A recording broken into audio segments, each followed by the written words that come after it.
أعوذ بالله من الشيطان الرجيم بسم الله الرحمن الرحيم. புகழும் புகழ்ச்சியும் அல்லாஹ் ஒருவனுக்கே. சாந்தியும் சமாதானமும் எம்பெருமானார் ஸல்லல்லாஹு அலைஹி வஸல்லம் அவர்கள் மீதும் அவருடைய உற்றார் உறவினர்கள் இளைஞர்கள் இந்த சத்திய மார்க்கத்தை நமக்கெல்லாம் கொண்டு சேர்த்த சஹாபா பெருமக்கள், அவர்கள் வழியிலே உழைத்தவர்கள், குழுமி இருக்கின்ற நேர்மை சகோதரர்கள், மேடையிலே உரையாற்றி அமர்ந்திருக்கின்ற அறிஞர் பெருமகன் அத்தனை பேர் மீதும் உண்டாவதாக இன்று வேண்டி விரும்பி கேட்டவனாக இந்த உரையை ஆரம்பம் செய்கின்றேன். அன்பார்ந்த சகோதரர்களே, எனக்கு முன்னால் உரையாற்றிய அன்பு சகோதரர் மௌலவி பேராசிரியர் கே இலியாஸ் ராஜி அவர்கள் நாம் பிரிந்து விடுவதற்கான வழிகளை விட நாம் ஒன்று சேர்வதற்கான வழிகளே திருக்குறானிலும் நபிமொழியிலும் பரவி கிடக்கிறது, விரவி கிடக்கிறது.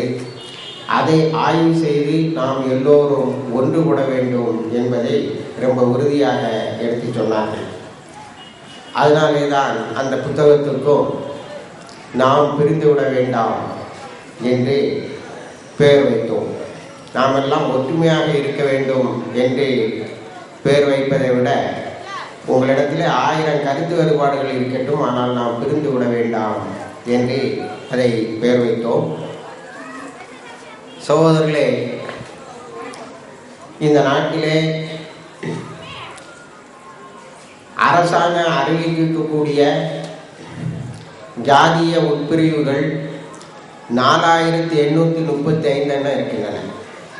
4835 ஜாதி பிரிவுகள் இஸ்லாத்துக்கு வெளியே இருக்கின்றன. இவர்கள் அத்தனை பேரையும் 4835 பிரிவையும் ஒன்று சேர்க்க முடியும். அவர்கள் அத்தனை பேரையும் முஸ்லிம்களுக்கு எதிராக திருப்ப முடியும் என்று உழைத்து கொண்டிருப்பவர்கள் ஓரளவுக்கு வெற்றி பெற்று கொண்டிருக்கிறார்கள் என்பதனால் தான் பாபரி பள்ளிவாசலை இழந்தோம். பள்ளிவாசலை மட்டுமா இழந்தோம், அந்த பின்னணியிலே நாடு முழுவதும் ஏறத்தாழ ஒரு 3000 முஸ்லீம்கள் கொலை செய்யப்பட்டார்கள். இது அரசு கணிப்பு. நம்மளுடைய கணக்குப்படி ஒரு 30,000 பேர் கொலை செய்யப்பட்டிருக்கலாம். அப்பொழுது தடா என்றொன்று வந்தது. இந்த தடா எதுக்கு வந்தது என்று சொன்னால், சீக்கியர்கள் ஒரு காலிஸ்தானை உருவாக்கி இருக்கிறார்கள். அதற்காக அவர்கள் ஆயுதம் தாங்கிய போராட்டங்களை நடத்துகிறார்கள். ஆகவே இந்தியாவை பிளவுபடுத்த வேண்டும், காலிஸ்தானை உருவாக்க வேண்டும் என்று எண்ணுகின்ற சீக்கியர்களுக்கு எதிராக உருவாக்கப்பட்ட தடாவில் 90,000 முஸ்லீம்கள் இருந்தார்கள். 90,000 முஸ்லீம்கள் இருந்தார்கள்.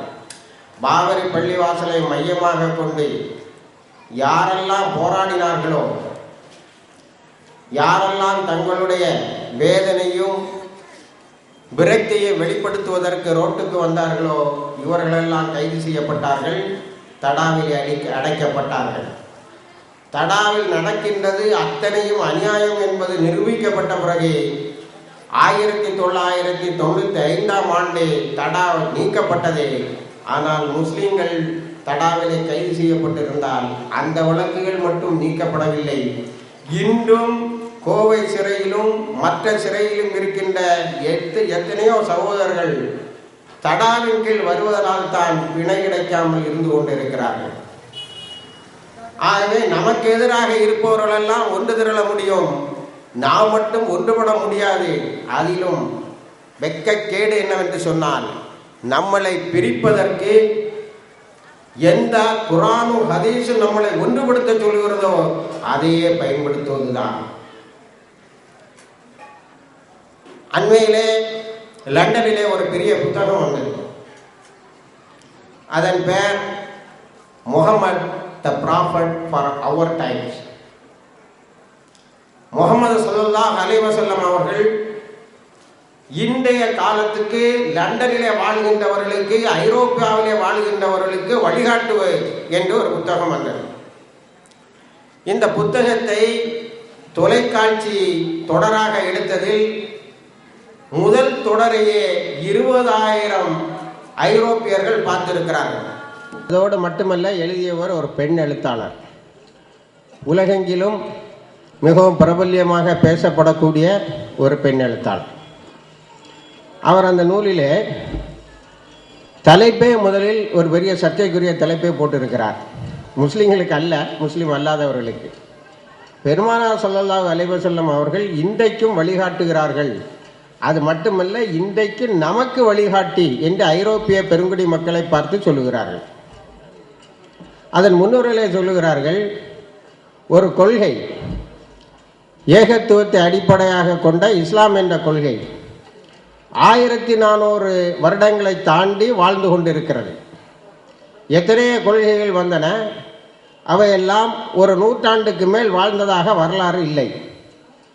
கார்ல் மார்க்ஸுடைய பொது உடைமை தத்துவமாக இருந்தாலும் அல்லது அது போன்ற கொள்கைகளாக இருந்தாலும் ஒரு 100 ஆண்டுகளுக்கு மேல் அவை வாழ்ந்ததாக இல்லை. ஆனால் பெருமானார் ஸல்லல்லாஹு அலைஹி வஸல்லம் அவர்களுடைய வழிகாட்டுதல்கள் இன்னும் வாழ்ந்து கொண்டிருக்கிறது. அடுத்து 1400 ஆண்டுகளை தாண்டிவிட்ட இந்த சமுதாயம் இன்றைக்கும் தங்களுடைய பிரச்சனைகளுக்கு பெருமானார் ஸல்லல்லாஹு அலைஹி வஸல்லம் அவர்கள் வழியாக அருளப்பட்ட திருக்குரான் வழியாகவும் நபி மொழிகளின் வழியாகவும் தங்களுடைய வாழ்க்கை பிரச்சனைகளுக்கு தேவைகளை தேடிக்கொள்கிறது. சொல்லிவிட்டு சொல்லுகிறார், இந்த கொள்கையை தீவிரவாதம் என்று தூற்றுவோர் அவர்கள் தங்களுடைய கருத்துக்களை மாற்றிக்கொண்டு பெருமானார் ஸல்லல்லாஹு அலைஹி வஸல்லம் அவர்களுடைய வாழ்க்கையை ஆராய்ச்சி செய்யவில்லை என்று சொன்னால், நீங்கள் எவ்வளவு பெரிய படைபலம் உடலாளராக இருந்தாலும் இஸ்லாத்தை ஜெயிக்கவே முடியாது. ஆப்கானிஸ்தானிலே முடியவில்லை, ஈராக்கிலே முடியவில்லை. காரணம் என்னவென்று சொன்னால், இது வெல்ல முடியாத ஒரு கொள்கை என்பதை நீங்கள் தெரிந்து கொள்ளவில்லை என்பதாக குறிப்பிட்டு காட்டுகின்றார்கள்.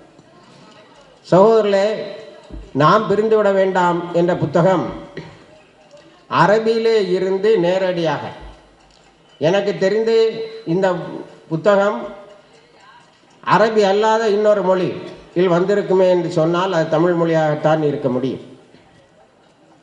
அதில் பேராசிரியர் கே.எம். இலியாஸ் ரவிஜி அவர்கள் எடுத்துக்கொண்ட சிரமங்கள், பல்வேறு பண நெருக்கடிக்கு இடையிலேயும் அதை நாங்கள் வெளியிட்டது, இவையெல்லாம் எதற்கு, ஏன் என்பதற்கு என காரணங்களை நாம் தெரிந்து கொள்ள வேண்டும் என்று சொன்னால், குறிப்பாக இந்தியாவிலே வாழுகின்ற முஸ்லீம்கள் அதை புரிந்திட வேண்டும் என்று சொன்னால், நாம் பிரியாமல் ஒற்றுமையாக இருக்க வேண்டும் என்பதற்கான காரணங்களை சொல்ல தெரிய வேண்டும் என்று சொன்னால், நான் உங்கள் முன்னால் இப்பொழுது சமர்ப்பிக்கின்ற சில குறிப்புகளை மட்டும் நீங்கள் மனதிலே வைத்துக் கொள்ளுங்கள். 3 வாரங்களுக்கு முன்னால், இதே ஏப்ரல் மாதம் 2012ஆம் ஆண்டு 7ஆம் தேதி பெங்களூர், ஹைதராபாத்திலே 7ஆம் தேதி தொடங்கி முஸ்லீம்கள் மேல் பயங்கரமான தாக்குதல். காரணம் என்னவென்று சொன்னால், இந்து பெருங்குடி மக்கள் கண்ணியமாக கருதுகின்ற ஒரு கோயிலுக்கு முன்னால் மாட்டினுடைய கால்களையும் சில கூற்றின்படி தலையையும் வெட்டி போட்டிருந்தார்கள். அத்தோடு விடாமல் பக்கத்திலே இருந்த அந்த கோயிலில் பச்சை நிறத்தையும் பெயிண்ட் அடித்திருந்தார்கள். பச்சை நிறம்னா அது முஸ்லீம்களுக்கு சொந்தம். முஸ்லீம்கள் உண்ணுகின்ற உணவு வகைகளிலே ஒன்று மாட்டுக்கறி. ஆகவே இந்த ரெண்டும் கிடந்தாலேயே அதை முஸ்லீம்கள் வேண்டுமென்றே இந்துக்கள் மீது தொடுக்கின்ற ஒரு போராக எடுத்துக்கொண்டு இந்து பெருங்குடி மக்களெல்லாம் கொதித்தெழுவார்கள், முஸ்லீம்களை தாக்குவார்கள் என எதிர்பார்த்தார்கள், தாக்கினார்கள்.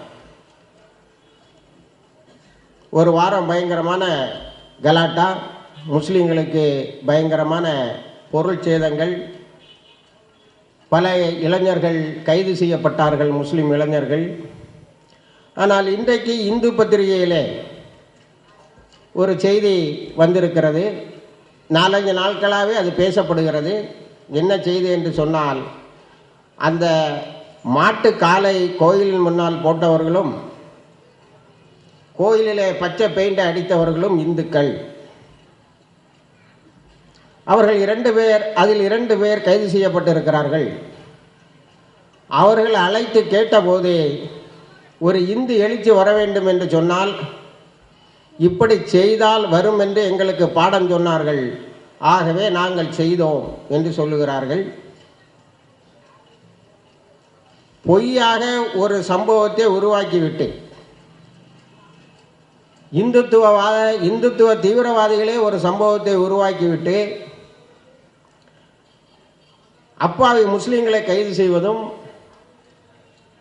கையில் கிடைத்தவர்களை எல்லாம் பிடித்து அடிப்பதும், விசாரணை என்ற பெயரில் சித்திரவதை செய்வதும் 3 வாரங்களாக நடந்து கொண்டு இருந்தது.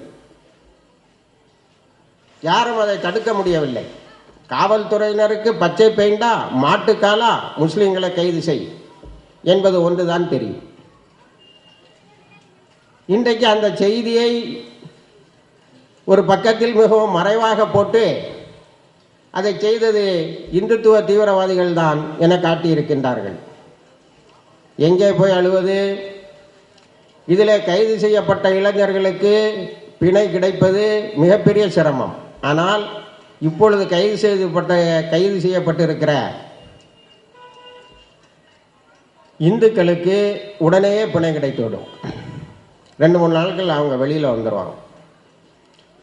இப்படி 16 குண்டு வெடிப்புகள் இந்தியாவிலே தொடர்ந்து இந்துத்துவவாதிகளால் செய்யப்பட்டது. கைது செய்யப்பட்டவர்கள் அத்தனை பேரும் முஸ்லிம்கள். உங்களுக்கு தெரியும், ஹைதராபாத்திலே இருக்கின்ற மக்கா மஸ்ஜிதிலே குண்டு வெடிப்பு, ஜம்சுவத்தா எக்ஸ்பிரஸ் என்று சொல்லக்கூடிய இந்தியாவுக்கும் பாகிஸ்தானுக்கும் இடையே ஓடக்கூடிய ரயிலிலே பானிபட் என்ற இடத்திலே வைத்த குண்டு, அஜ்மீர் தர்காவிலே நோன்பு துறக்கின்ற நேரத்தில் குண்டு வைத்து நோன்பாளிகளை கொலை செய்தார்கள். அதையும் நம்மிடத்திலே சொன்னார்கள், இது முஸ்லிம் தீவிரவாதிகள் தான் என்று நம்மளை நம்ப சொன்னார்கள். அதன் பிறகு அசிமானந்தா என்ற ஒரு ஜாமியார் கைது செய்யப்பட்டு ஹைதராபாத் சிறையில் இருக்கும்போது அவர் சொல்லுகிறார், இதெல்லாம் எங்களுடைய கைவேலை தான். சரி, குற்றத்தை செய்தவர்கள், நாங்கள் இந்துத்துவத்தை இந்தியாவிலே ஒரு இந்து ராஷ்டிரா வர வேண்டும் என்று விரும்புகின்றவர்கள் தான். இந்த சமுதாயத்தில் ஒரு சலனத்தை உண்டு பண்ண வேண்டும், ஒரு இரத்த ஆறை ஓட்ட வேண்டும் என்று குண்டு வைத்தோம் என்று ஒப்புதல் வாக்குமூலம் கொடுத்த பிறகாவது அதிலே கைது செய்யப்பட்டு 5 ஆண்டுகள் 6 ஆண்டுகள் சிறையிலே இருக்கின்ற அந்த சகோதரர்களை பிணையில் விடுங்கள் என்றுதான் கேட்கிறோம். அந்த வழக்கில் இருந்து முற்றாக அவர்களை விடுவித்திருக்க வேண்டும். இல்லை, அவர்களை பிணையில் விடுங்கள் என்று கேட்கிறோம். அதை கூட அந்த அரசாங்கம் செய்வதற்கு தயாராக இல்லை. இந்த நிலையில்தான் நாம் சின்ன சின்ன விஷயங்களில் பெரிய பெரிய பிளவுகளை ஏற்படுத்தி கொண்டிருக்கின்றோம். சகோதரர்களே, இது ஏதோ அங்கொன்றும் இங்கொன்றுமாக நடக்கின்ற சம்பவங்கள் அல்ல. இதை திட்டமிட்டு ஏறத்தாழ ஒரு 100 ஆண்டுகளுக்கு மேல் நடந்து கொண்டு இருக்கிறது. இந்த உண்மைகளை எல்லாம் நாம் தெரிந்து கொள்வதற்கு 992 பாபரி மஸ்ஜித் இடிக்கப்பட்ட பிறகு நடந்த குண்டுவெடிப்புகள் எல்லாம் யார் செய்தார்கள் என்பதை தெரிந்து கொள்வதற்கு ஏறத்தாழ 20 ஆண்டுகள் ஆனது. 20 ஆண்டுகளுக்கு பிறகுதான் நாம் குண்டுவெடிப்புகளை நிகழ்த்துபவர்கள் யார் என்று கண்டுபிடித்தோம். அரசாங்கம் இன்னும் அங்கொரு காலம் இங்கொரு காலமாகத்தான் இருக்கிறது. சகோதரர்களே, இப்பொழுது மராட்டிய மாநிலத்திலே ஒரு பெரிய விழா ஏற்பாடு நடந்து கொண்டு இருக்கிறது. அது என்னவென்று சொன்னால், நாக்பூரிலே இருக்கின்ற போன்ஸ்லா என்ற ஒரு பள்ளிக்கூடத்தினுடைய 75வது நூற்றாண்டு விழா நடந்து கொண்டு இருக்கிறது. 75வது ஆண்டு விழா நடந்து கொண்டு இருக்கிறது. நூற்றாண்டு அல்ல, 75வது ஆண்டு விழா நடந்து கொண்டு இருக்கிறது. இந்த கல்விக்கூடம் 1937 நிர்ணயிக்கப்பட்டது. இந்த பள்ளிக்கூடத்தை நிறுவுகின்ற போது இன்றைக்கு RSS ஆக இருக்கட்டும், விஸ்வ ஹிந்து பரிஷத்தாக இருக்கட்டும், இன்னும் இது போன்ற அமைப்புகளாக இருக்கட்டும், இந்த அமைப்புகளை எல்லாம் யார் நிறுவினாரோ, இன்னும் விளக்கமாக சொன்னால் தலித் மக்களுக்கு இரட்டை வாக்குமுறை கூடாது என்று யார் போராடினாரோ, இந்தியாவின் அரசியல் நிர்ணய சட்டத்தில் முஸ்லீம்கள் என்ற பெயர் எங்கேயும் வரக்கூடாது என்பதற்காக யார் போராடினாரோ, அந்த டாக்டர் முஞ்சையினுடைய மூளையிலே உதித்ததுதான் இந்த பள்ளிக்கூடம். இந்த பள்ளிக்கூடத்தை அவர் எப்பொழுது நிறுவுகிறார் என்று சொன்னால், முசோலினியினுடைய நாசிசத்தையும் ஹிட்லருடைய பாசிசத்தையும் பார்த்துவிட்டு வந்து அவர்கள் செய்வது போல இனப்படுகொலைகளை செய்வதற்கான தீவிரவாதிகளை உருவாக்க வேண்டும் என்று இந்த பள்ளிக்கூடத்தை நிறுவுகிறார். என்ன இப்படி சொல்றீங்க? தீவிரவாதத்தை நிறுவுவதற்குன்னு ஒரு ஆள் ஓப்பனாக சொல்லிட்டு செய்வாரா இன்னும் நீங்கள் கேட்கலாம். இந்த பள்ளிக்கூடத்தை நிறுவுவதற்கு அவர் ஒரு சொசைட்டி, ஒரு ட்ரஸ்ட், ஒரு அறக்கட்டளை ஆரம்பிக்கிறார். அந்த அறக்கட்டளையின் பெயர் central Hindu cultural military school, மத்திய இந்து கலாச்சார மற்றும் இராணுவ பள்ளிக்கூடம். பள்ளிக்கூடத்துக்கு பேரே இராணுவ பள்ளிக்கூடம். அதிலே சொல்லுகிறார், ஆங்கிலத்திலே படித்து காட்ட வேண்டும் என்பது அல்ல, இருந்தாலும் அதில் அவர் ஆங்கிலத்திலே என்ன சொல்லியிருக்கிறார், ஒரு ட்ரஸ்டை, ஒரு அறக்கட்டளையை, ஒரு பள்ளிக்கூடத்தை நிறுவுவதற்கு என்னுடைய நோக்கம் என்ன என்று அவர் சொல்லியிருக்கிறார் என்பது வரலாற்றிலே குறிப்பாக இடம்பெற வேண்டும் என்பதனால் நான் அதை படித்து காட்டுகிறேன். This training is meant for qualifying and fitting our boys for the games of killing masses of men with the ambition of winning victory with the best possible casualties of dead and wounded while causing the utmost possible casualty to the adversary. இதை தமிழில் சொல்வதானால், இந்த பள்ளிக்கூடத்தை நிறுவுகிறேன் நம்மளுடைய இளைஞர்களை தகுதி மிக்கவர்களாக ஆக்குவதற்கு. என்ன தகுதி? For the game of killing, கொலை செய்கின்ற விளையாட்டை விளையாடுவதற்காக. என்ன விளையாட்டு பார்த்தீர்களா? Game of killing. Masses of men, கூட்டு கொலைகளை செய்வதற்கு. With the ambition of winning victory with the possible casualties of dead and wounded. நாங்கள் இந்த பள்ளிக்கூடத்தில் இருந்து வரக்கூடிய மாணவர்கள் எதை சாதிக்க வேண்டும் என்று சொன்னால், கூட்டாக கொத்தாக சிறுபான்மை சமுதாயத்தைச் சேர்ந்தவர்களை கொலை செய்ய வேண்டும். நாங்கள் இந்த விளையாட்டை விளையாடிவிட்டு வருகின்ற போது என்ன இருக்க வேண்டும் என்று சொன்னால், டெட் பாடிஸ் இருக்க வேண்டும், இறந்த உடல்கள் இருக்க வேண்டும், காயம்பட்டவர்கள் கதறிக்கொண்டிருக்க வேண்டும். இவ்வளவு பட்டவர்த்தனமாக ஒரு பள்ளிக்கூடம் தொடங்கப்பட்டு இன்றைக்கு வரைக்கும் நடந்து 75வது நிறைவு விழாவை கொண்டாடி கொண்டிருக்கிறார்கள். நான் படித்த இந்த வரிகள் அந்த அறக்கட்டளையினுடைய ஸ்தாபகர் எழுதி அறக்கட்டளையினுடைய இன்ட்ரோடக்ஷன் முகமன் என்று தெளிவிக்கக்கூடிய பகுதியிலே உள்ளது. சகோதரர்களே, இந்த பள்ளிக்கூடத்திலே பயிற்சி பெற்றவர்கள் தான் இராணுவத்துக்கு அனுப்பப்படுகிறார்கள்.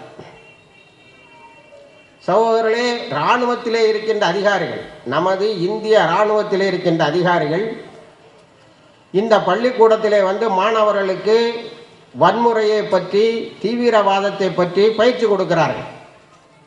பயிற்சி அளிக்கப்பட்ட இந்து தீவிரவாத இளைஞர்கள் ஒரு விதத்தில் சொன்னால் வேலை கிடைக்காமல் ஏதாவது கிடைக்காதா என்று அலைகின்ற இளைஞர்களை எல்லாம் பிடித்து இந்தியாவிலே இரத்த புரட்சியின் மூலம் ஒரு இந்து ராஷ்டிராவை, இந்து ஆட்சியை கொண்டு வர வேண்டும் என்பதற்காக பயிற்சி கொடுப்பதற்கு ஒரு பள்ளிக்கூடத்தை நடத்தி கொண்டிருக்கிறார்கள்.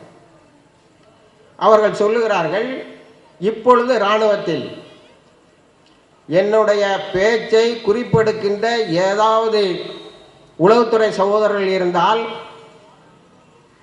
நீங்கள் இதை அரசாங்கத்துக்கு சொல்ல வேண்டும். இப்பொழுது இராணுவத்தில் குறையாமல் எங்கள் பள்ளிக்கூடத்திலே படித்த 1000 பேர் இருக்கிறார்கள் என்று சொல்லுகிறார். இன்றைக்கு இருக்கின்ற இராணுவத்திலே எங்கள் பள்ளிக்கூடத்தை சார்ந்த 1000 பேர் இருப்பதாக சொல்லுகிறார்கள். இதனை இந்தியன் எக்ஸ்பிரஸ் ஏடு வெளியிட்டிருக்கிறது, அவுட்லுக் ஏடு வெளியிட்டிருக்கிறது. இப்பொழுது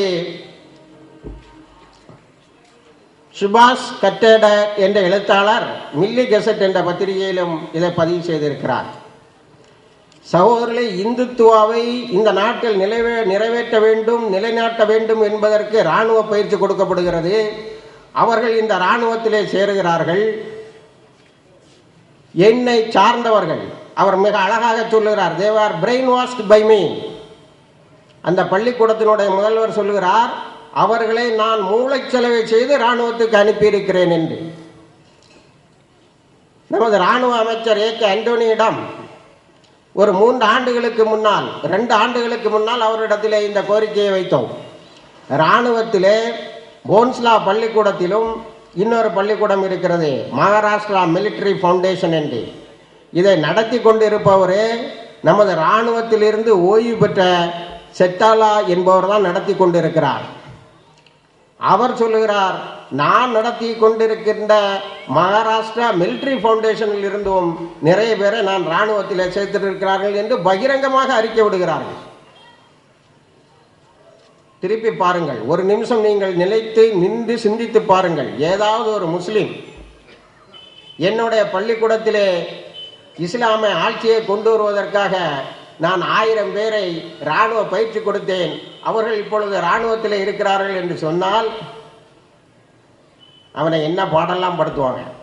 கருப்பு துணி போட்டு முகத்தை மூடி ஒருக்க டிவியில் காட்டுவான், சோப்பு துணி போட்டு முகத்தை மூட்டி ஒருக்க டிவியில் காட்டுவான். ஏதாவது ஒரு சேனல் வழியாக 24 மணி நேரம் அவர் மட்டுமே தெரிஞ்சிட்டு இருப்பார். ஆனால் இந்த பள்ளிக்கூடத்துக்கு வெள்ளி விழாவாம், மராட்டிய மாநிலம் முழுவதும் அலங்கார தோரணையோடு அது கொண்டாடப்பட இருக்கிறது. சரி, இந்த பள்ளிக்கூடத்திலே பயிற்சி பெற்றவர்கள் தான் மக்கா பள்ளிவாசல் ஹைதராபாத்திலே குண்டு வைத்திருக்கிறார்கள். இந்த பள்ளிக்கூடத்திலே பயிற்சி பெற்றவர்கள் தான் அஜ்மீர் தர்காவிலே குண்டு வைத்தார்கள். இந்த பள்ளிக்கூடத்திலே பயிற்சி பெற்றவர்கள் தான் ஜம்சுகாட்டா எக்ஸ்பிரஸிலே குண்டு வைத்தார்கள். அவர்களே ஒரு சிலரை இப்பொழுது கைது செய்திருக்கிறார்கள். கைது செய்தவர்கள் சொல்லுகிறார்கள், நாங்கள் 2000 ஆண்டு மே மாதம், இன்றையிலிருந்து ஏறத்தாழ 12 ஆண்டுகளுக்கு முன்னால் 2000வது ஆண்டு மே மாதம் தொடங்கி 1100 இளைஞர்கள் குண்டு செய்வது பற்றி இந்த பாடசாலையில் போன்ஸ்லா பள்ளிக்கூடத்தில் பயிற்சி எடுத்தோம் என்று சொல்லியிருக்கிறார். பிரஸ் ட்ரஸ்ட் ஆஃப் இந்தியா என்று சொல்லக்கூடிய ஒரு பத்திரிகை அல்ல, பத்திரிகைகளுக்கெல்லாம் செய்தி கொடுக்கக்கூடிய ஒரு செய்தி நிறுவனம். நீங்கள் பார்த்தீங்கன்னா ஹிந்து, இந்தியன் எக்ஸ்பிரஸ்லாம் படிக்கும்போது கடைசியில் பிடிஐன்னு போட்டிருப்பான். இந்த ஏஜென்சி எங்களுக்கு கொடுத்த செய்தி என்று. இந்த ஏஜென்சியை பெரும்பாலும் பணம் கொடுப்பது அரசாங்கம்தான். அந்த ஏஜென்சியை பிரஸ் ட்ரஸ்ட் ஆஃப் இந்தியாவே சொல்லுகிறது, அதை வெளியிட்டிருக்கிறது, அதனுடைய ஆன்லைனில் இந்த செய்தியை போட்டிருக்கிறது. 1100 பேர் 40 நாட்கள் குண்டு செய்வது பற்றிய பயிற்சியை எடுத்தார்களாம். இந்த பயிற்சி பாசறையிலே குண்டு செய்வதை பற்றி பயிற்சி எடுத்தவர்கள் அதன் பிறகு குண்டு வைப்பது என்பது இன்னொரு கலையாம். அதனால் ஒவ்வொரு குண்டு செய்கிறவனும் 5 பேரை பயிற்சி செய்வானாம். இந்த மக்கள் நாடு முழுவதும் பறந்து போன்ஸ்லா மிலிட்டரி ஸ்கூலுடைய பிரின்சிபல் RS ராடியா என்பவர் சொல்லுகிறார், இந்த இளைஞர்கள் இந்தியா முழுவதும் செய்து குண்டு வைத்து கொண்டிருக்கிறார் என்று சொல்லவில்லை, மிக மிருதுவான வார்த்தையிலே சொல்லுகிறாள், இந்த நாட்டுக்கு சேவை செய்து கொண்டிருக்கிறார்கள். குண்டு வைப்பது என்பது இந்துத்துவவாதிகளை பொறுத்தவரை நாட்டுக்கு செய்கின்ற சேவை.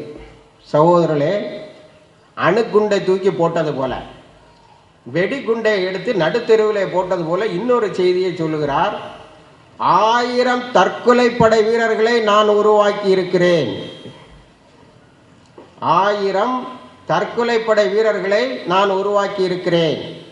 அவர்கள் இந்த நாட்டிலே இந்து ராஷ்டிராவை கொண்டு வருவதற்கு உழைப்பார்கள். என்ன உழைப்பான்? தற்கொலைப்பட உழைப்பார்கள் என்று சொல்லி இருக்கிறார். இதெல்லாம் பத்திரிகைகளில் வருகிறது. பக்கம் பக்கமாக அதை விமர்சிப்பதில்லை பத்திரிகைகள். இதை செய்தியாக கூட ஒரு ஓரத்திலே கூட போடுவதில்லை. சில நல்ல உள்ளம் கொண்ட எழுத்தாளர்கள், அவர்கள் முஸ்லீம்களாக இருப்பதில்லை, அதனால்தான் அந்த செய்திகளெல்லாம் நம்பப்படுகிறது. நல்ல உள்ளம் கொண்ட அம்ரேஷ் மிஸ்ரா போன்ற எழுத்தாளர்கள், சுபாஷ் கட்டாடியா போன்ற எழுத்தாளர்கள் இந்த செய்தியை கண்டெடுத்து நாட்டுக்கு சொல்லுகிறார்கள். ஓ மன்மோகன் சிங்கே, என்ன செய்து கொண்டிருக்கிறீர்கள்? இராணுவ அமைச்சர் ஏ கே ஆண்டனி அவர்களே, என்ன செய்து கொண்டிருக்கிறீர்கள்? இந்த நாட்டிலே என்ன நடந்து கொண்டிருக்கிறது? இவ்வளவு பகிரங்கமான அறிக்கைகள் வந்து கொண்டிருக்கின்றன. சகோதரர்களே, 2004 நந்தேத் என்ற இடத்திலே ஒரு குண்டுவெடிப்பு.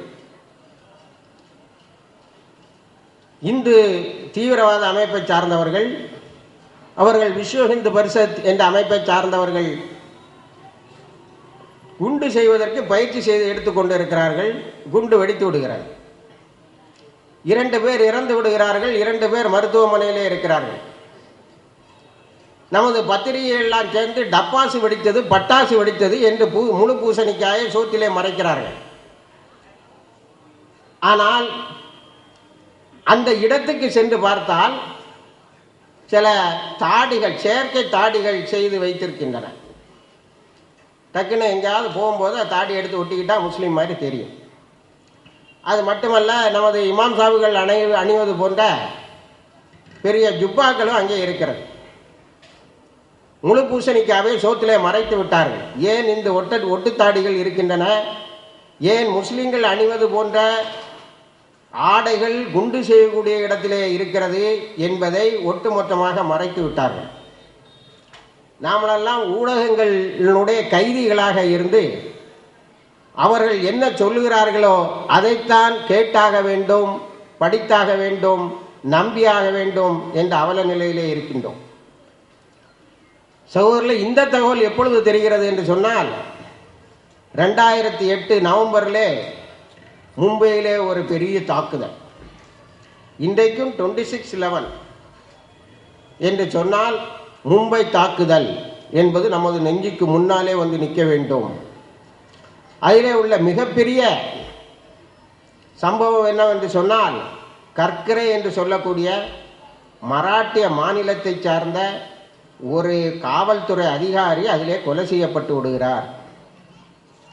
இவர் ஏன் கொலை செய்யப்பட்டார் என்று சொன்னால், ஒரு காவல்துறை அதிகாரியை மும்பை தாக்குதலை காரணம் காட்டி நம்மளுடைய அரசின் ஏற்பாடிலேயே அரசு சம்பளம் வாங்கக்கூடியவர்களே ஒரு காவல்துறை அதிகாரியை, நேர்மையான அதிகாரியை, இன்னும் சொன்னால் பிராமண அதிகாரியை கொலை செய்தார்கள். ஏன் கொலை செய்தார்கள் தெரியுமா? அதே 2008 செப்டம்பர் மாதம் நடந்த ஒரு பெரிய குண்டு வெடிப்பை அவர் ஆய்வு செய்ய போனார். மாலிகன் என்ற இடத்திலே 2 முறை குண்டு வெடித்தது. ஒன்று 2006 செப்டம்பர், இன்னொன்று 2008 செப்டம்பர். 2008 செப்டம்பரில் குண்டு வெடிப்பை ஆய்வு செய்ய போகும்போது தாடி வச்சவன், தொப்பி வச்சவன்லாம் கிடைப்பான், அவனெல்லாம் கைது செய்து தீவிரவாதியாக காட்டிடலாம். வழக்கமாக அதான் நடக்கும். குண்டு வெடித்த 1 மணி நேரத்திலே நமது உளவுத்துறை சொல்லிடும், இந்திய மாணவர் இஸ்லாமிய இயக்கத்தை சார்ந்தவர்கள், ஜெய்ஷே முகமது, லஷ்கரை தைபா, புது பேர்லாம் உடனே கண்டுபிடிப்பான். கண்டுபிடிச்சு அப்படி ஒரு இயக்கம் இருக்கதா உடனே வெப்சைட் வந்துடும். அவர்களுடைய வெப்சைட்டில் இதை ஒத்துக்கொண்டார்கள். 1 நிமிஷம் வெப்சைட் கிரியேட் ஆகிறது அவங்க நினைச்சாங்கன்னா. அதுக்கப்புறம் இமெயிலில் ஒத்துக்கிட்டான்.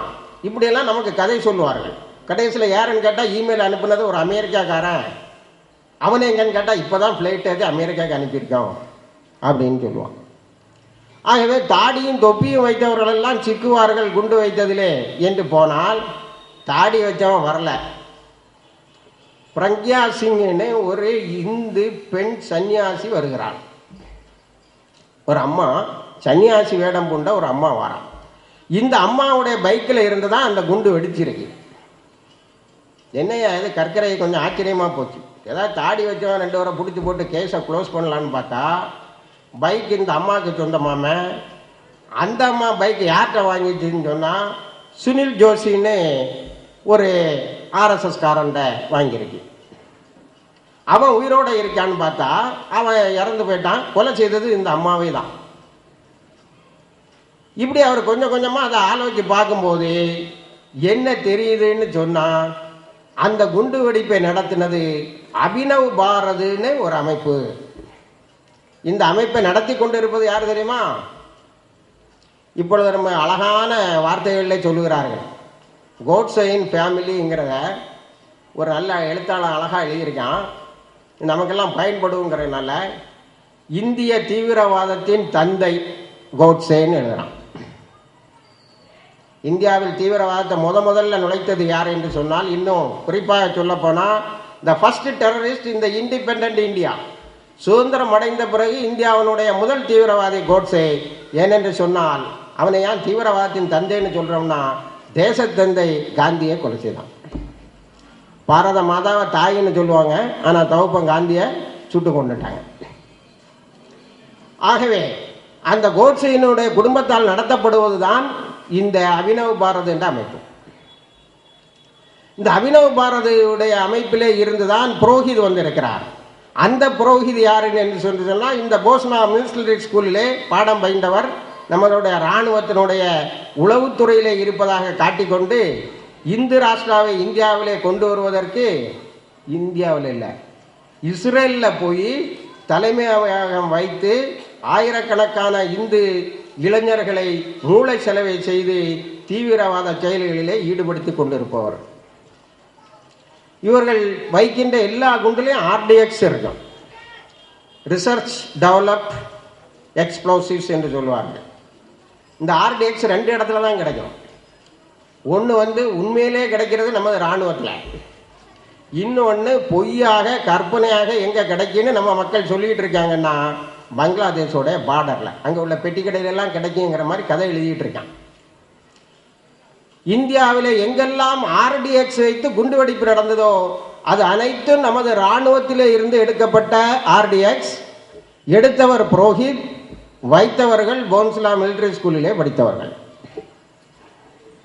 சகோதரர்களே, 1100 பேர் குண்டு வைப்பதற்கு பயிற்சி எடுத்தார்கள் என்று சொன்னால், ஹிம்சாகு என்பவனும் பாண்டே என்பவனும் 2 பேர் தான் இதுவரைக்கும் கைது செய்யப்பட்டு இருக்கிறார்கள். உண்மையை சொல்வதானால் 1098 பேர் வெளியே இருக்கிறார்கள். 100 பேர் தற்கொலை தாக்குதலுக்கான பயிற்சிகளை எடுத்திருக்கிறார்கள் என்று விளம்பரப்படுத்துகிறார்கள் பத்திரிகையிலே. அவர்களில் யாரும் இதுவரைக்கும் கைது செய்யப்பட்டதாக தெரியவில்லை. ஆகவே கற்கரையை கொலை செய்தது எதுக்குன்னு பார்த்தா, அவர் 2008 மாலிகோன் குண்டுவெடிப்பை கண்டுபிடிக்க போன இடத்துல இந்த புரோகிதை பிடித்தார், இந்த சன்னியாசி அம்மா பிரக்யா சிங் தாக்கூரை பிடித்தார். இந்த 2 பேரையும் கைது செய்துட்டாரு. கைது செய்த பிறகு அவர்களுடைய லேப்டாப்பை எடுத்து பார்க்குறாரு. சகோதரர்களே, நான் உங்கள் முன்னாடி சொல்லிகிட்டு இருக்கிறதும் இன்னைக்கு பேப்பரில் வந்துகிட்டு இருக்கிறதும், அவர்களிடத்தில் இருந்து பிடித்த 20 லேப்டாப்புகளில் 2 லேப்டாப்புகள் தான் கற்கரை இருக்கும்போது கண்டுபிடித்தார். மீதி 18 லேப்டாப்புகளும் நமது காங்கிரஸ் அரசு, நம்மெல்லாம் ரொம்ப காங்கிரஸ் அரசு இருந்தால் நமக்கு ஒன்றுமே நடக்காது, நமக்கு வேண்டிய உரிமைகள்லாம் தரும்னு நம்பி ஏமாந்துக்கிட்டு இருக்கோம்ல, அந்த காங்கிரஸ் அரசின் கைகளிலே இருக்கிறதே. அதை திறந்து பாருங்கள் என்று சொன்னால் திறக்க மாட்டேன் என்று சொல்லுகிறார்கள். மத்தியிலேயும் காங்கிரஸ் ஆட்சி தான் இருக்கிறதே. இந்த லேப்டாப்புகள் சிக்கிய பம்பை தாக்குதல் நடந்த பம்பையும் காங்கிரசினுடைய ஆட்சியிலே கீழத்தான் இருக்கிறது. நம்ம முஸ்லீம்கள்லாம் ஒரு விதி வச்சிருக்கோம், பிஜேபின்னா எதிர்ப்போம், காங்கிரஸ்னா ஏமாறுவோம்.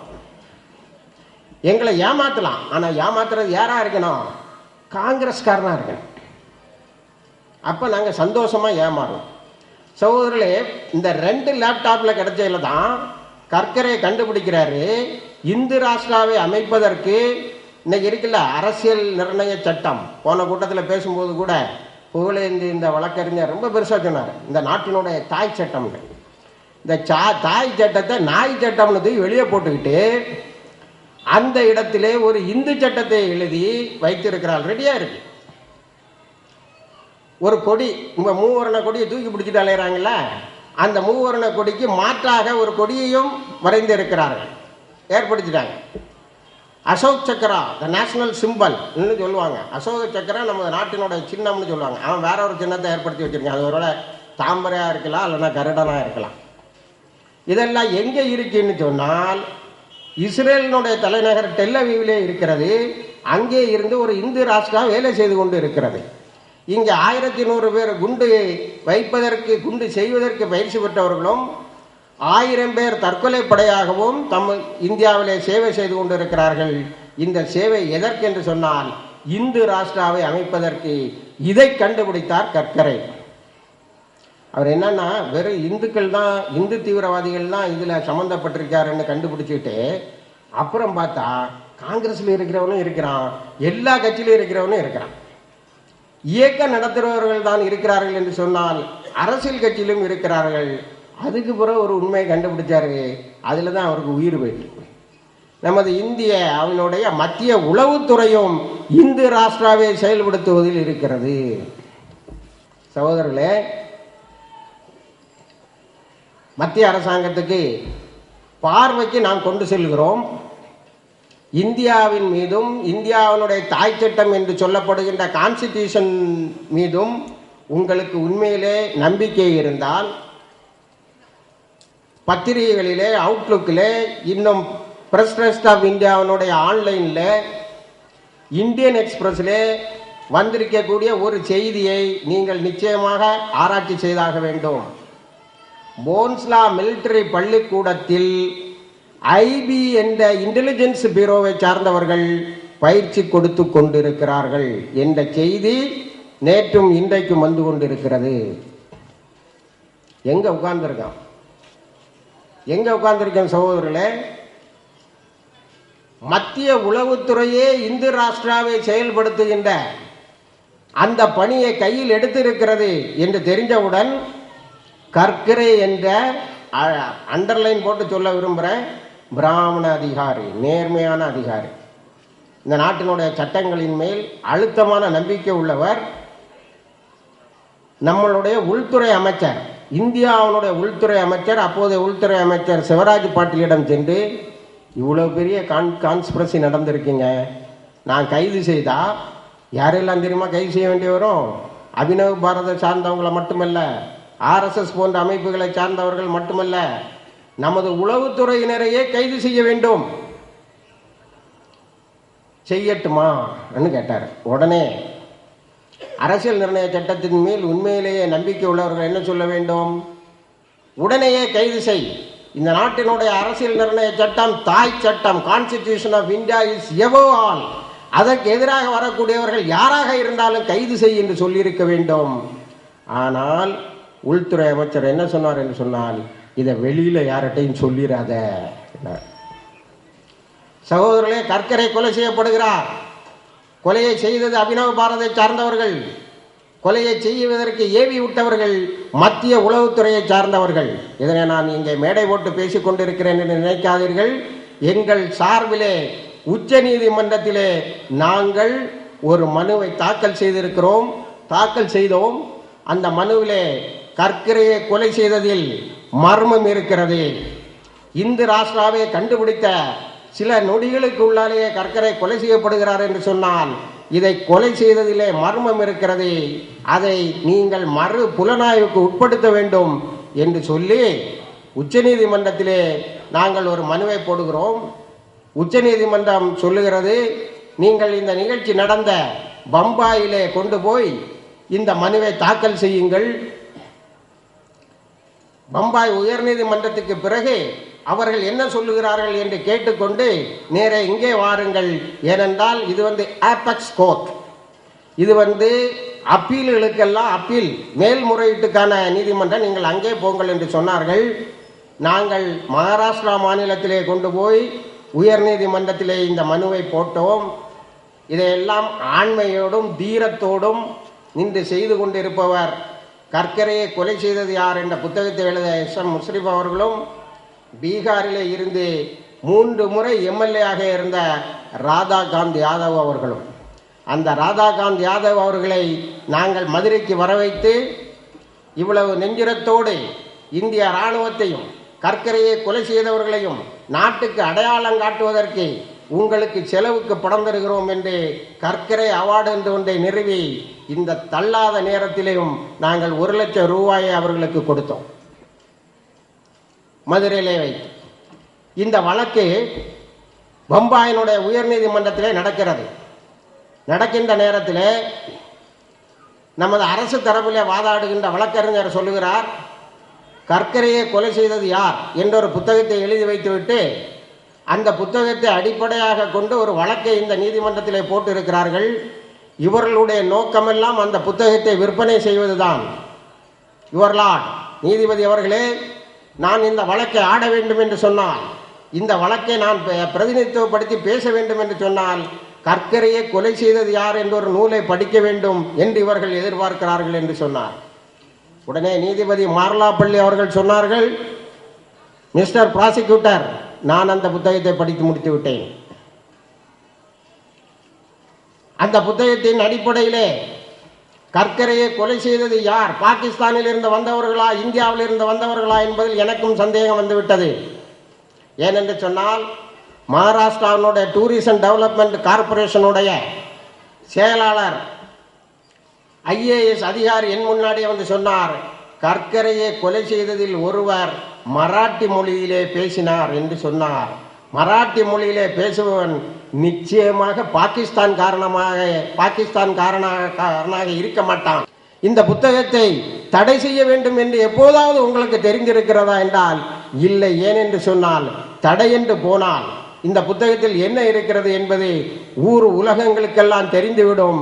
இங்கே இருக்கிற இந்து ராஷ்டிராவுக்கான சதியும் தெரிந்துவிடும் என்று நீதிபதி அவர்களே சொல்லியிருக்கிறார். சகோதரர்களே, நாங்கள் இலியாஸ் ராஜ் அவர்கள் தான் படித்தார்கள். மதுரையினுடைய மாநாட்டிலே இலியாஸ் ராஜ் அவர்கள் ஒரு தீர்மானத்தை படித்தார்கள் தாருல் இஸ்லாம் சார்பாக. ஐபியை கலைக்க வேண்டும், மத்திய உளவுத்துறையை கலைத்துவிட்டு, ஏனென்றால் நாட்டில் நடக்கின்ற எல்லா குண்டுவெடிப்புகளையும் மத்திய உளவுத்துறை தான் செய்கிறது. ஆகவே அதை கலைத்து விட்டு அதற்கு மாற்று ஏற்பாடுகளை கண்டுபிடிக்க வேண்டும் என்று சொன்னோம். இந்த பின்னணியிலே நாங்கள் பக்கத்து மாநிலமான கன்னட மாநிலத்தினுடைய உயர்நீதிமன்றத்திலே ஒரு வழக்கை பதிவு செய்தோம். நேரடியாக நாங்கள் செய்யவில்லை. ஏனென்று சொன்னால், எங்களிடத்திலே நீ ஏன் இந்த வழக்கை பதிவு செய்கிறாய் என்று கேட்பார்கள். குல்கர்னி என்ற ஓய்வு பெற்ற மத்திய உளவுத்துறை அதிகாரியை வைத்து இதை பதிவு செய்தோம். சகோதரர், நாட்டில் என்ன அநியாயம் நடக்கு பாருங்க. இந்த நாட்டில் ஒரு உளவுத்துறை இயங்க வேண்டும் என்று சொன்னால் அந்த உளவுத்துறையை அரசாங்கம் ஏற்படுத்தி இருக்க வேண்டும். அரசாங்கம் ஏற்படுத்தி இருக்கணும்னா அதுக்கு 2 வழிதான் உண்டு. ஒன்று, கான்ஸ்டிடியூஷனல் செட்டப்பில் உளவுத்துறை ஒன்று இயங்கும் என்று சொல்ல வேண்டும். அதாவது அரசியல் நிர்ணய சட்டத்திலேயே உளவுத்துறை என்று ஒன்று இயங்கும், அதுக்கு மத்திய உளவுத்துறை என்று பெயர் இருக்கும்னு சொல்லணும். நிறைய எலெக்ஷன் கமிஷனு மற்ற இதெல்லாம் நம்மளோட அரசியல் நிர்ணய சட்டத்தில் இருக்கு. அல்லது நாடாளுமன்றத்தில் ஒரு சட்டம் இயற்றப்பட்டு அந்த சட்டத்தின் கீழ் மத்திய உளவுத்துறை வர வேண்டும். இந்த 2மே நடக்கல. ஆனால் ஒரு உளவுத்துறை இருக்கிறது. 64 ஆண்டுகளாக இந்த நாட்டை ஆட்டி படைத்துக் கொண்டு ஒரு உளவுத்துறை இருக்கிறது. அது இந்திய கான்ஸ்டிடியூஷன் என்று சொல்லக்கூடிய தாய் சட்டத்தால் உருவாக்கப்பட்டதும் அல்ல, மக்களெல்லாம் கூடுகின்ற நாடாளுமன்றத்தின் பிரதிநிதிகளால் உருவாக்கப்பட்டதும் அல்ல. இந்த கேள்வியை வச்சுட்டோம். இப்பொழுது கர்நாடகா உயர்நீதிமன்றத்தினுடைய நீதிபதி மத்திய அரசாங்கத்தை கேட்கிறார், give me at least 1 sheet of paper wherein you have created this intelligence branch. இந்த மத்திய உளவுத்துறையை ஏற்படுத்தியதற்கான ஒரு பக்க காகிதத்தையாவது தாருங்கள் என்று அரசாங்கம் கேட்கிறது. வாய்தா கேட்கிறது. 1 வாரத்தில் தந்து விடுகிறோம், 1 வாரத்தில் தந்து விடுகிறோம், 1 வாரத்தில் தந்து விடுகிறோம் என்று. சகோதரர்களே, மத்திய உளவுத்துறையை சார்ந்த ஒருவர் நீதிமன்றத்திலே வந்து நிற்கிறார். அவரை பார்த்து கர்நாடகா உயர்நீதிமன்ற நீதிபதி அவர்கள் சொல்லுகிறார்கள், you belong to a ghost organization, நீங்கள் எல்லாம் ஒரு அமைப்பு, you have no local standing, உங்களுக்கு எந்த அதிகாரமாவது இருக்கிறதா என்றால் இல்லை, but you are controlling all other organizations, ஆனால் நீங்கள் இந்த நாட்டில் இருக்கக்கூடிய எல்லா அமைப்புகளையும், அது காவல்துறையாக இருக்கட்டும், நாங்கள் கற்கரையை கொலை செய்தது யார் என்ற புத்தகத்தை வெளியிட போனால் காவல்துறை முதல்ல பெர்மிஷன் கொடுத்துருவாங்க. அதுக்கு பிறகு கல்யாண மண்டபங்களில் நடத்தக்கூடாதும்பாங்க. என்னன்னு கேட்டால் மேல் இடத்து தகவல் யார் தெரியுமா? இந்த ஐபி கொடுத்த தகவல் தான். நாங்கள் தான் கொலை செய்தான் கற்கரைன்னு பேச போகிறோம், நீ அவனுக்கு என்ன பெர்மிஷன் கொடுக்குறேன்னு கேட்பான். உடனே இவங்களுக்கு உள்ளால் வரக்கூடிய இதையெல்லாம் மறைச்சிக்கிட்டு மேலிடத்து உத்தரவு நீங்கள் நடக்கக்கூடாது. அதிராமப்பட்டினத்திலும் இன்னும் சில இடங்களிலும் நீதிமன்றத்துக்கு சென்று பெர்மிஷன் வாங்கி தான் நடத்தணும் ப்ரோக்ராம். எங்க கல்யாண மண்டபத்தில் நடத்துறது. சகோதரர்களே, இந்த ஐபிஐ கர்நாடகாவினுடைய உயர்நீதிமன்ற நீதிபதி அவர்கள் சொல்லுகிறார்கள், நீ ஒரு ஆர்கனைசேஷனு, நீ எல்லா ஆர்கனைசேஷனையும் கண்ட்ரோல் பண்ணிட்டு இருக்க, நீ இப்போ இயங்கக்கூடாது. இப்பொழுது நான் பேசிக்கொண்டிருக்கக்கூடிய 29/4/2012 ஐபி என்ற மத்திய உளவுத்துறை இயங்கக்கூடாது, இருக்கக்கூடாது. நான் அதான் பேராசிரியர்களுடன் சொன்னேன், முதல் தீர்மானம் அல்லாஹ் கபூலாக்கி தந்திருக்கிறான். ஐபியை கலைக்க வேண்டும் என்று சொன்னோமே, அதனுடைய ஆயுள், அதன் குரல் வரையை பிடித்து விட்டோம். சகோதரர்களே, 21 ஆகஸ்டுக்கு கர்நாடகா உயர்நீதிமன்றம் தேதி கொடுத்திருக்கிறது. இதே ஆகஸ்ட் மாதத்தில் இன்னொரு வழக்கு வருகிறது உச்ச நீதிமன்றத்தில். கேசாபுன்னு ஒருத்தனை காட்டினானோ நம்மகிட்ட, அவன் 2006 நம்மளுடைய உளவுத்துறை கையில் இருக்கான். ஆனால் பம்பாய் தாக்குதலுக்காக ஸ்பெஷலாக பயணம் செய்து வந்தவர்கள் அவனும் வருவேன். அவன் கையில் இருக்க துப்பாக்கியால தான் எல்லாத்தையும் சுட்டான் அப்படின்னா, சுட்டதுக்கு என்னையும் ஆதாரம்னு கேட்டால் எல்லாத்தையும் வீடியோவில் பார்த்தோம்ல, சன் டிவியில் காட்டினான்ல, டைம்ஸ் நவுவில் காட்டினான்லங்கிறான். சரிப்பா யார் ஃபோட்டோ எடுத்தான்னு கேட்டால் போலீஸ்காரங்களே ஒரு இடத்துல விட்டு ஃபோட்டோ எடுத்து நம்மகிட்ட காட்டுறீங்க. இந்த என்கவுண்டருக்கு ஃபோட்டோ எடுப்பானு வைப்பார், வெள்ளை திரைக்கு மேலே இருப்பானு. எங்கள் பேங்கில் கூட கொள்ளை அடித்தான்னு சொல்லி கொஞ்சம் பேரை கொலை செய்தானோல, அவனுக்கு பின்னாடி வெள்ளை ஸ்க்ரீன் தான் இருக்கும். அதே மாதிரி இவங்க முன்னாடி 2-3 கொக்கோ கோலா பாட்டிலாக வச்சு காட்டான். சரி, இவனை எப்படி ஃபோட்டோ எடுக்க முடிஞ்சு, எப்படி ஒரு துப்பாக்கியை வச்சுட்டு மாப்பிள்ளை மாதிரி நடந்து போனான் அப்படின்னு போய்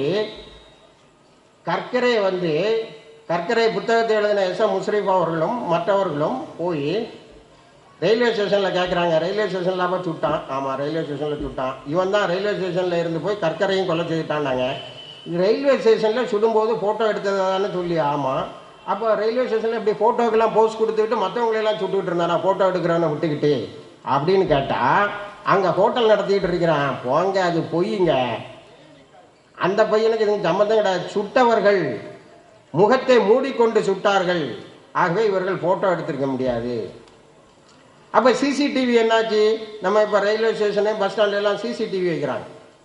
ரயில்வே ஸ்டேஷனுக்குள்ளால யார் போகிறா, ரயில்வே ஸ்டேஷனுக்குள்ளால இருந்து வெளியில் யார் வாராங்கிறத கண்காணிக்க. பம்பாயில் இந்த துப்பாக்கி சூட் நடந்த இடத்துல 18 சிசிடிவி இருக்குது. மொத்தம் 38 சிசிடிவியில் க்ளோஸ் சர்க்கியூட் டெலிவிஷன் சொல்கிறாங்களா, 38ல் 18 இவன் கேசாப் நடந்து போனால அந்த இடத்துல இருக்கு. சரி, அந்த சிசிடிவியை கொண்டு வாருங்கன்னு சொன்னால் நம்மளுடைய உளவுத்துறை என்ன சொல்லுதுன்னா, இந்த 18 அன்னைக்கு வேலை செய்யலை. எப்படி பூசுத்துறான் பாருங்க. நீங்கள் சிரிக்கிறதோட இன்னொன்னே வச்சுக்கிடுங்க, நம்மளை தான் அவன் பார்த்து சிரிச்சுக்கிட்டு இருக்கேன். நாங்கள் இப்படியெல்லாம் குண்டு வச்சு உங்களையெல்லாம் உள்ளே போட்டுக்கிட்டு இருக்கிறோம். நீங்கள் உங்களே கொஞ்சம் பேர் என்ன செய்கிறான், ஆமையா நம்ம ஆள் வச்சிருப்பாயா, நம்மளே கொஞ்சம் பேர் வேற விதமாக தானே சிந்திக்கிறான் என்று நினைக்கக்கூடியவர்கள் இருக்கிறீர்கள். சகோதரர்களே, அன்னைக்கு சிசிடிவி வேலை செய்யலைன்ட்டான். சரி, இந்த கேமராமேன் 2 பேர் இருக்கான்ல, அவனை 2 பேரையும் நீதிமன்றத்துக்கு கூட்டிகிட்டு வா, அவங்கள நாட்டில் கேள்வி கேட்குறோம்னு சொன்னால் அவர்கள் வரமாட்டார்கள்னு சொல்லிட்டான். வந்து தான் ஆகணும்னு சொன்ன 2 வக்கீலெல்லாம் மாற்றிட்டான். நீ இந்த கேஸை பேச வேண்டாம்னு மாற்றிட்டான். இப்படி அநியாயமாக கேஸாவை கொண்டு போய் தூக்கில் போட்டு மொத்த பம்பாய் தாக்குதலை மூடி மறைத்து விட வேண்டும் என்றார்கள். நாங்கள் என்ன செய்தோம்னா, கேஸாவை தூக்கில் போடக்கூடாது. யார் சொல்கிறா? இந்த தாருல் இஸ்லாம் பின்னணியிலே இருந்து செயல்படக்கூடிய ராதா காந்தி யாதவும் மற்றவர்களும் சொல்லுகிறார்கள் கேசாவை தூக்கில் போடக்கூடாது அப்படின்னு. பம்பாய் கோர்ட்டில் போட்டுக்கிட்டு இருந்தோமா, பம்பாய் கோர்ட்டில் இருந்து அப்பீலுக்கு போயிட்டான். உடனே கேசாவை தூக்கில் போடக்கூடாதுன்னு அவங்களே அப்பீலுக்கு போயிருக்காங்க. சுப்ரீம் கோர்ட்டு கன்ஃபார்ம் பண்ணிட்டுன்னு சொன்னால் கேசாவை ஒரு நாள் தொங்க விட்டு மொத்த பம்பாய் தாக்குதலையும் மறைச்சிருவான். அதனால் நாங்கள் இப்போ என்ன செய்தோம்னா சுப்ரீம் கோர்ட்டுக்கு போனோம். சுப்ரீம் கோர்ட்டுக்கு போய் கர்கரையை கொலை செய்ததுக்கும் கேசாவுக்கும் சம்பந்தமே கிடையாது. பம்பாயில் 46 பேரை சுட்டதில் 22 முஸ்லீம்கள் இறந்தாங்க. அதில் இருந்து கிடைச்ச செல்ஃபோனோடைய சிம் கார்டு அதே பம்பாய் மகாராஷ்டிரா மாநிலத்தை சார்ந்த 2 ஆர்எஸ்எஸ்காரர்களுக்கு சொந்தம்னு சொல்லி ப்ரூவ் பண்ணியிருக்கான். அதை சுப்ரீம் கோர்ட்டில் போட்டிருக்கான். சுப்ரீம் கோர்ட்டில் நீங்கள் கேசாவுக்கு மேலே எந்த முடிவும் எடுப்பதற்கு முன்னால் கர்கரையை கொலை செய்ததில் இருக்கக்கூடிய மர்மத்தை நீங்கள் மறு புலன் விசாரணைக்கு உட்படுத்த வேண்டும் என்று சொன்னோம். ஆச்சரியம் சகோதரர்களை, உச்ச நீதிமன்றம் அதை ஏற்றுக்கொண்டிருக்கிறது. ஏற்றுக்கொண்டு ஆகஸ்ட் மாதம் இதில் விசாரணை நடக்கும் என்றும் சொல்லியிருக்கிறது. இன்ஷா அல்லாஹ் துஆ செய்வோம். ஆகஸ்ட் மாதம் இந்த வழக்குகளை விசாரணைக்கு எடுக்கின்ற போது சுப்ரீம் கோர்ட் கர்கரையை கொலை செய்ததை மறு விசாரணைக்கு உட்படுத்த வேண்டும் என்று சொன்னால் இன்றைக்கு இருக்கின்ற எல்லா இந்துத்துவவாதிகளும் சிறைக்கு பின்னாலே இருப்பார்கள் இன்ஷா அல்லாஹ். நாங்கள் கொடிபிடித்து கோஷம் போடவில்லை. எங்கெங்கே காய்களை நகர்த்த வேண்டுமோ அதை நகர்த்தி கொண்டிருக்கிறோம். நேற்றைய தினம் 120 பக்கங்கள் கொண்ட அந்த கிரிமினல் ரிட் பெட்டிஷனை எனக்கு அனுப்பி தந்தார்கள் எஸ்.எம். முஷ்ரிஃப். நான் இங்கே கொண்டு வந்து படித்து காட்ட வேண்டும் என்று நினைத்தேன். அதற்கு நேரம் இல்லை. ஆகவே சகோதரர்கள், இன்னொன்றும் நடந்திருக்கிறது. சுப்ரீம் கோர்ட் இதை கொஞ்சம் சீரியஸாக எடுக்குது, ஒரு அக்கறையோடு எடுத்துக்கொள்ளுகிறது என்பதற்கு இன்னொரு அத்தாட்சி என்னவென்று சொன்னால், கேசாவை தூக்கில் போட வேண்டும் என்று அரசாங்கம் கொடுத்திருக்கக்கூடிய மனுவையும் கேசாவை தூக்கில் போடக்கூடாது, கர்கரையையோ பம்பாய் ரயில் நிலையத்திலேயோ கொலை செய்தது கேசாவ் அல்ல, இது அபினவ் பாரத்தை சார்ந்தவர்கள் என்று நம்ம கொடுத்த மனுவையும் ரெண்டையும் ஒன்றாக சேர்த்து இருக்கிறது. அப்படியானால் சுப்ரீம் கோர்ட் இதை படித்து இருக்கிறது. இந்த பின்னணியில் இன்னொரு காயை நகர்த்தினோம். என்ன காயை நகர்த்தினோம் தெரியுமா? இதெல்லாம் உண்மையாக இருக்கும் போது, சுப்ரீம் கோர்ட் எங்களுடைய மனுக்களை எல்லாம் ஏற்றிருப்பதை வைத்து பார்க்கும் போதே, இப்பொழுது சிறையில் இருக்கின்ற இந்தியா முழுவதும் குண்டு வெடிப்பில் சிறையில் இருக்கின்ற முஸ்லீம்கள் அத்தனை பேரும் அப்பாவிகள், ஒரே உத்தரவில் அத்தனை பேரையும் வெளியே விட்டுவிட வேண்டும் ஒரு மனுவை தாக்கல் செய்தோம். அத்தனை பேரையும் வெளியே விட்டுவிட வேண்டும் என்று ஒரு மனுவை தாக்கல் செய்தோம். சுப்ரீம் கோர்ட் இந்த மனுவை நிராகரிக்கவில்லை. உங்களுடைய கவனத்துக்கு கொண்டு வருகிறோம். 3 நாட்கள் கழித்து டேட்டு போட்டார்கள். 3 நாட்கள் கழித்து சுப்ரீம் கோர்ட் டேட்டு போட்டது. டேட்டு போட்டு சொன்னது, இதில் நீங்கள் நிறைய பிரச்சனைகளை எழுப்பி இருக்கிறீர்கள், இந்த பிரச்சனைகளுக்கெல்லாம் முறையாக பதில் சொல்ல வேண்டும் என்று சொன்னால் நாங்கள் நாடு முழுவதும் இருக்க வழக்குகளை படிக்க வேண்டியது வருகிறது, ஆகவே நீங்கள் எங்களுக்கு டைம் தர வேண்டும் என்று கேட்டுக்கொண்டது சுப்ரீம் கோர்ட். சகோதரர்களே, உச்சநீதிமன்றத்திலே நாம் யாரை வைத்து வழக்காடுகின்றோம் என்று சொன்னால், ராஜீவ் தாவன் போன்ற மிகப்பெரிய வழக்கறிஞர்களை வைத்து வழக்காடுகின்றோம். ஒரு மணி நேரத்திற்கு இத்தனை லட்சம் என்று பணம் வாங்கக்கூடிய வழக்கறிஞர்களை வைத்துத்தான் நாம் இந்த வழக்கை ஆடிக்கொண்டிருக்கிறோம். காலின் கன்சால்வஸ், ராஜீவ் தாவன் போன்றவர்கள் தான் இந்த வழக்கை நடத்தி கொண்டிருக்கிறார்கள். ஆகவே சுப்ரீம் கோர்ட் என்ன கேட்கிறது என்று சொன்னால், எனக்கு டைம் கொடுங்கள். இந்த இடையிலே நாங்கள் இன்னொரு மனுவை உச்ச நீதிமன்றத்திலே போட்டோம். அது என்னவென்று சொன்னால், நீங்கள் படித்து முடிப்பது வரைக்கும் இந்த அப்பாவிகள் ஜெயிலிலே இருக்க வேண்டாம், பிணையிலே விட்டு விடுங்கள் என்று சொன்னோம். நாளைய தினம் சுப்ரீம் கோர்ட்டினுடைய ஒர்க்கிங் லாஸ்ட் டே என்று சொல்லுகிறார்கள். நாளை கழித்திலிருந்து மே 1 சுப்ரீம் கோர்ட் என்ன செய்கிறது என்று சொன்னால், விடுமுறையிலே போகிறது. அந்த விடுமுறைக்கு முன்னாடி இதை கொடுக்கும் என்று சொன்னால் நாளைக்கு அந்த தீர்ப்பு வர வேண்டுமானால் வாய்ப்புகள் இல்லை. இதுவரைக்கும் பட்டியலிலே அது வரவில்லை. ஆகவே சகோதரர்களே, என்ன நடந்து கொண்டு இருக்கிறது என்று சொன்னால், நாமெல்லாம் ஏமாற்றப்பட்டு கொண்டிருக்கிறோம். யாரோ குண்டு வைக்கிறார்கள், நாமெல்லாம் அப்பாவிகளாக சிறையிலே இருந்து வாடிக்கொண்டிருக்கிறோம். இவர்களை எல்லாம் தண்டிக்க வேண்டும் என்று அல்லவா குஜராத்திலே கோதராவை காரணம் காட்டி 20,000க்கும் மேற்பட்ட முஸ்லிம்களை கொலை செய்தார்கள். முதலமைச்சரே நின்று அந்த கொலையை செய்தார். இன்றைக்கு அவர்கள் வித்யா பாரத் என்ற அமைப்பின் மூலம் ஏறத்தாழ 3,50,000 மாணவர்களை மாதந்தோறும் வெளியே கொண்டு வந்து கொண்டிருக்கிறார்கள். 3,50,000 மாணவர்களை மாதந்தோறும் வெளியிலே வருஷந்தோறும் வெளியிலே கொண்டு வந்திருக்கிறார்கள். இதற்காக 28,000 பள்ளிக்கூடங்கள், அதிலே 1,60,000 ஆசிரியர்கள் பணி செய்து கொண்டிருக்கிறார்கள். இப்படி நமக்கு எதிரான ஒரு பெரிய சூழ்நிலை உருவாகி கொண்டிருக்கிறது. ஆகவே அரசு அதிகாரிகளே இது போன்ற பணிகளில் செயல்படுவதை, அரசாங்கத்தினுடைய நிர்வாகமே சிறுபான்மையினருக்கு எதிராக திருப்பப்படுவதை, இன்னும் சொல்ல போனால் அரசாங்கத்தினுடைய நிர்வாகங்களே, அரசாங்கத்தில் சம்பளம் வாங்குகின்றவர்களே வந்து இங்கே இருக்கின்ற தாய் சட்டத்தை தூக்கி வீசிவிட்டு ஒரு இந்து ராஷ்டிராவை உருவாக்க வேண்டும் என்ற சதியிலே ஈடுபட்டு கொண்டிருப்பதால் அவர்களை தண்டிக்க வழிகாண வேண்டும். இந்த நாட்டில் சட்டம் இல்லை. அவர்களை தண்டிப்பதற்கு இதுவரைக்கும் சட்டம் இல்லை. குஜராத்தில் நடந்த படுகொலைகளை எல்லாம் மோடிதான் என்று நடத்தினார் என்பதற்கு அடுக்கடுக்கான ஆதாரங்களை கொடுத்தும் உச்ச நீதிமன்றமும் இதர முகவாண்மைகளும் மோடியை காப்பாற்றுவதிலே குறியாக இருக்கிறார்கள். சகோதரர்களே, மெத்த வருத்தத்தோடு உங்களிடத்திலே ஒரு விஷயத்தை சொல்ல விரும்புகிறேன். நம்ம ஆட்கள்லாம் எதுக்கு இல்லாமல் இது பண்ணுறாங்க. ஆனால் குஜராத் இனப்படுகொலையிலே கொலை செய்யப்பட்ட முஸ்லீம்களை யார் யார் கொலை செய்தார்களோ அவர்களை தண்டிக்க வேண்டும் என்று போராடி கொண்டு இருப்பதில் ஒரு 10 முஸ்லீம் வழக்கறிஞர்களை தவிர வேறு யாருக்கும் எந்த பங்கும் இல்லை. இந்த வழக்குக்கு பணம் இல்லாமல் ஸ்ரீல்தா செட்டில்வாட் போன்ற சமூக காவலர்கள் பல்வேறு நிகழ்ச்சிகளை நடத்தி பணத்தை சேகரித்துக் கொண்டிருக்கிறார்கள். 10 வருடங்களாக 2002 நடந்த குஜராத் இனப்படுகொலைகள் 2012 வரைக்கும் பேசப்படுகிறது என்று சொன்னால் அதற்கு மிக முக்கியமான காரணம் ஸ்ரீல்தா செட்டில்வாட் போன்ற concerned citizens tribunal for peace and justice போன்ற அமைப்புகள் தான். உங்கள் கேஸுகளை நீங்கள் வாதாடுறதில்லை. இந்தியாவில் ஒரு சிறந்த ஏற்பாடு என்னவென்று சொன்னால், நமது வழக்குகளை சகோதர சமுதாயத்தை சார்ந்த, வேணும்னா நீங்கள் இந்துக்கள்னே வைத்துக் கொள்ளலாம், அவர்கள் தான் வாதாடுகின்றார்கள். ஒரு ராஜீவ் தாவன், ஒரு காலின் கன்சால்வஸ், ஒரு ஸ்ரீல்தா செட்டில்வாட் போன்றவர்கள் தான் இந்த வழக்குகளை எடுத்து முன்னே நின்று போராடுகிறார்கள். கர்கரையை கொலை செய்தது கேசாப் இல்லை என்று உச்சநீதிமன்றத்திலே மனு போட்டது ராதாகாந்த் யாதவ் என்ற யாதவ் குலத்தை சார்ந்த ஒரு சகோதரர். இவர்களுக்கு பின்பலமாக நிற்பதை கூட நாம் இதுவரைக்கும் ஏறிட்டு கூட பார்க்கவில்லை. இப்பொழுது ஒரு சட்டம், முதலமைச்சர்களே நின்று இனப்படுகொலை நடத்தால் அவர்களை தண்டிப்பதற்கு சட்டம் வேண்டும் என்று நாம் கேட்டதற்கு, ஸ்ரீல்தா செட்டில்வாட் போன்றவர்கள் கேட்டதற்கு இணங்க 2005 ஒரு சட்டத்தை கொண்டு வந்தார்கள்.